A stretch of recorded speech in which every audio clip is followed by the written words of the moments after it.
the key question or the key thought is that our bank doesn't necessarily work on a monthly basis. When we buy an insurance policy for 6 months, we spend money 1 month and then have 5 months where we don't spend any money on the insurance policy. And so we need to know that we have the money available at the time we're going to use the money to be able to generate money for the process of paying our bills. That's what cash flow is all about. It actually takes the costs that we have on the time frame that we're spending those costs into account with our business. I've generated what it looks like a spreadsheet here. I've made it writable because I believe that when you see me write in it, rather than see it just plain presented in a shared situation, you'll actually see things change, and I can point to things better with this. So this is the way I'm going to do my cash flow statement. As you do your own cash flow statement, my recommendation is that you do use a spreadsheet, an Excel or something like that, Google Sheets, to be able to generate this, because it will become much more clear, and all of the addition and subtraction is done on its own. So this is a budget situation. The very first line here is beginning cash. The very last line here is ending cash. Can everybody see both of those numbers, or do I need to adjust my screen?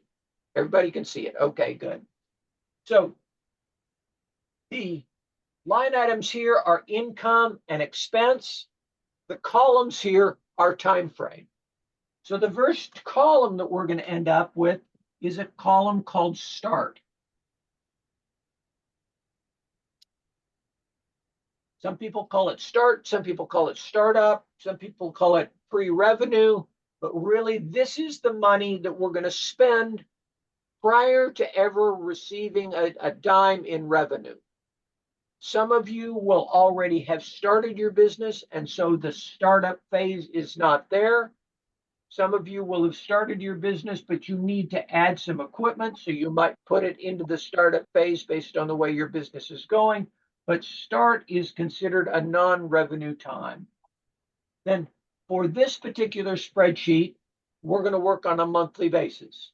So this will be month 1, this will be month 2, this will be month 3, this will be month 4, and so on.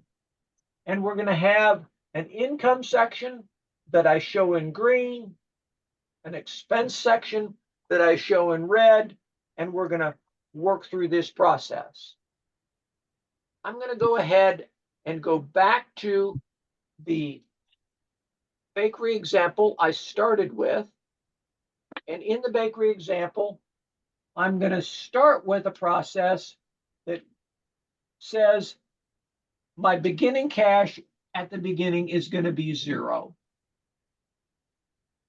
It probably won't necessarily end up that way overall, but it's the place that I'm going to start in when I begin the process of setting up my cash flow statement.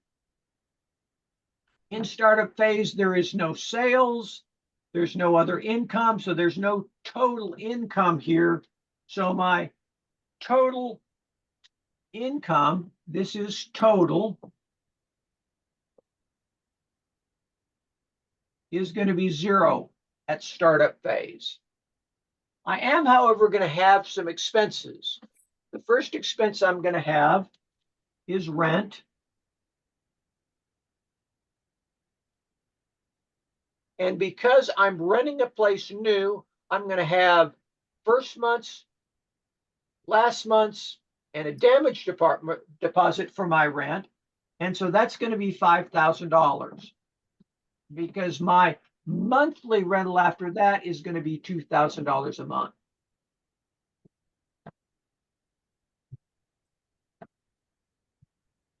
Okay. The next thing I'm going to have is I'm going to have ingredients.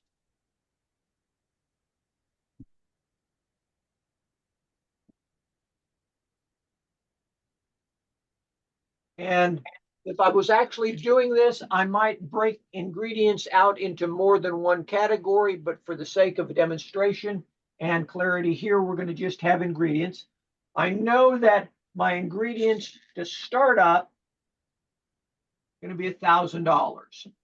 I'm going to buy $1,000 worth of flour and sugar and so on to be able to get myself started here. The next expense I'm going to have is I'm going to have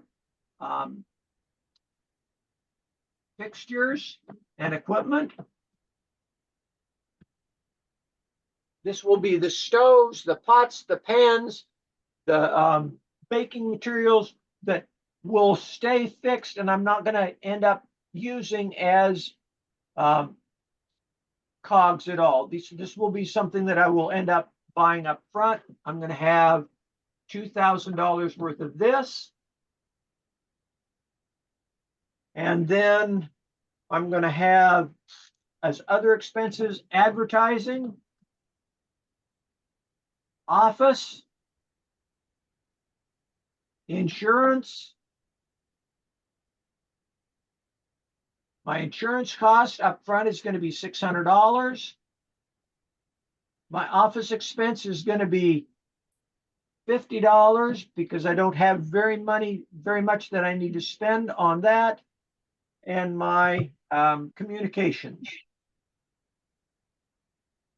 Now, your list of things here for your business will be different. This is particular to my particular business, and I have $250 in communications. I then have a total expense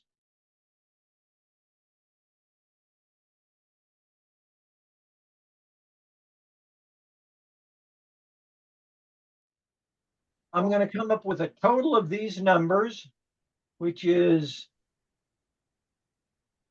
$8,900 total expenses in startup phase. In startup phase, there will be no owner's draw.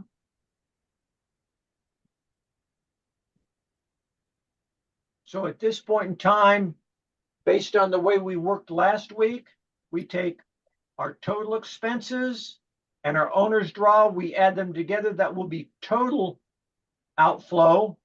So this becomes $8,900.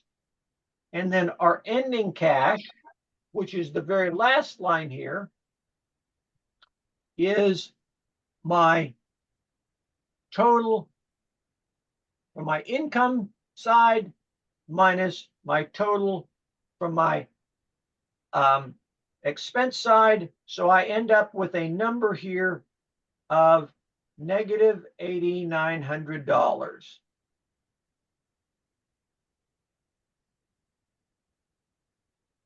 This is the inflow to the company. This is the outflow, the total of all my standard expenses plus the amount of money I want to pay myself. That's what's going to come out. And I end up with negative $8,900.